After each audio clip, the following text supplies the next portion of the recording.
Hey, what's up guys? This is Kevin the Tech Ninja, and today we're taking a look at the LG G5, which is LG's most bodacious attempt at a cell phone. A lot of reviews online are very negative right now. Will this continue the trend of negativity? And also want to give a big shout out to AT&T for providing me with this device. I'm Kevin the Tech Ninja, and let's find out.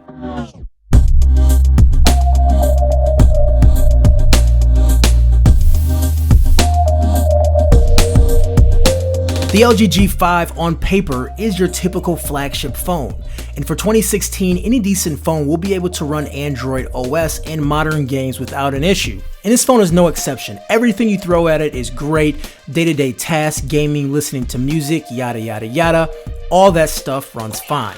The device is 5.3 inches with a 1440p display, and it's LCD, meaning you don't get the true blacks like you do with an AMOLED. But regardless, this panel looks good, and this LCD display has amazing whites and colors. It's a pretty nice screen, but I'd rather just have that AMOLED. LG did manage to give you an always-on display, but in an effort to save power, since it's an LCD, it is very, very dim. To the point where, if you're outside, as my New Yorkers would say, forget about it. The brightness is lacking compared to the S7, and it comes into play, once again, when you're outside. But performance and display is only a small slither of this device. What makes this phone really unique is the modular design. This is the first flagship phone that has the ability to go modular. What do I mean? Well, at the bottom of this device, you can remove it. And inside there, you have this little connector and you have the battery. Now from there, when you take out the battery, you can actually add a couple things like a DAC for high fidelity music listening, and even a camera module. Also, LG did promise a few more add-ons and even the ability to use other objects that may not slide into your phone, but can communicate via Bluetooth. And these are called LG Friends. This ranges from 360 cameras to little mini robots. The modular design is a cute feature, but is it something we need or is it something we want? When I think of modular phones, I would love to be able to increase the RAM on my phone or even install a better camera or upgrade other components.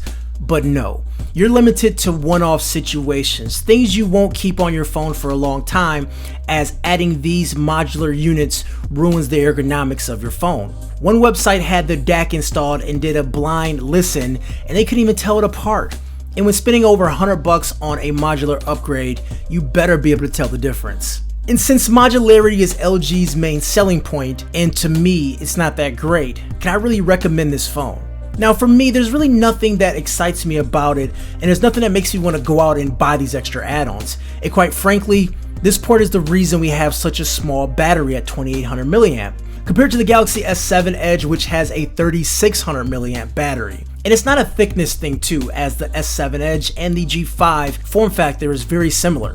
Also, there's a fitment issue at the bottom where the port is, and this just looks really bad, and the phone just overall feels unfinished. The LG G5 is made from metal, but it's using a very interesting coating that gives it a very different feeling. The LG looks and feels like plastic, and overall it may be better due to the fact that it's not slippery and it's not prone to get fingerprints, but I don't get that cold metal feeling in the morning, and it doesn't scream premium to me as a flagship device should.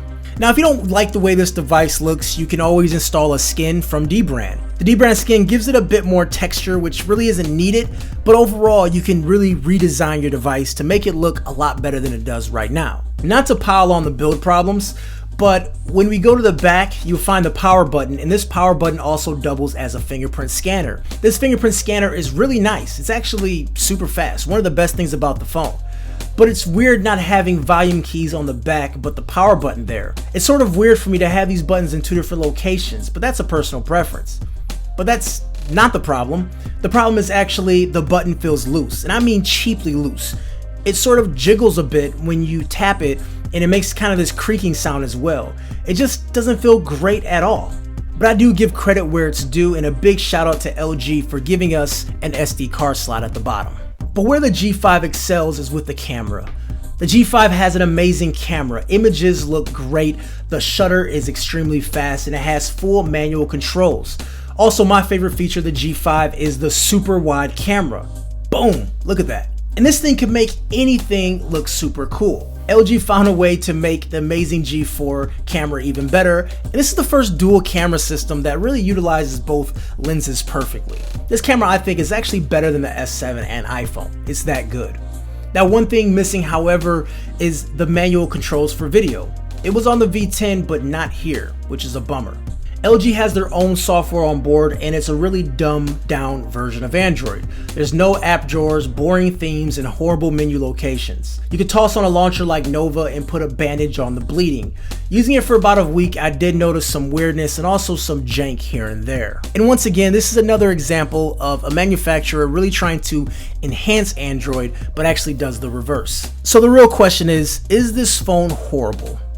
I think horrible is a very strong word, but I do think this phone is bad.